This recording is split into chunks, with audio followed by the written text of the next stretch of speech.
Morning, folks. This is part two of God's greatest gifts to us for Christmas, in my opinion.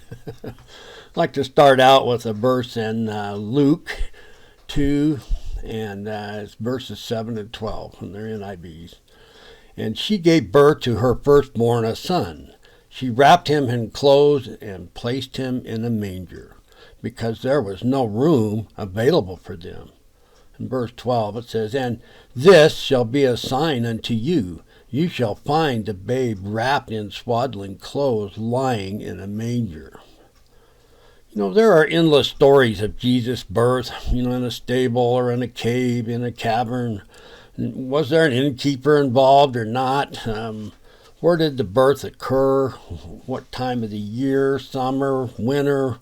If it actually involved an inn or a caravansary. Never heard of that word, have you? A caravansary? A caravansary, there's a photo here now, is an inn built around a large court for accommodating caravans and animals along trade routes in the Central and Western Asia at that time, and still actually today in different ways.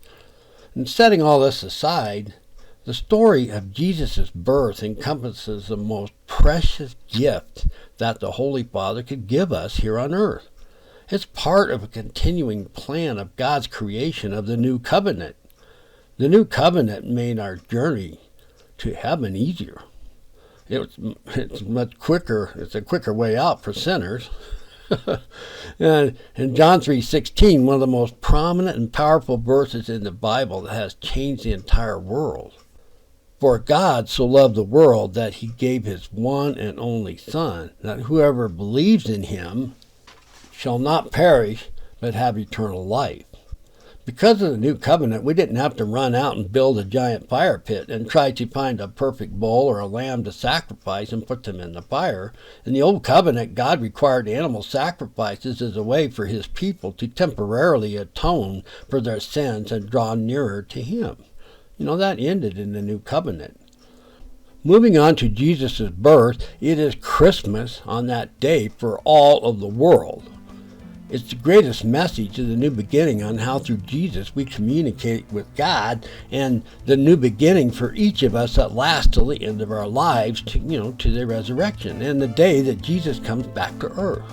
This Christmas, let's give thanks to God for his gift of Jesus to us. Bringing Jesus into your life today, you will feel the love of the air all around you. Your light will shine in this Christmas season and through the rest of your life. Merry Christmas out there, and Happy New Year to all of you and your families. Just thank you for listening. My next video will be next year, believe it or not, January 2022. Wow. That's it, folks. Take it easy.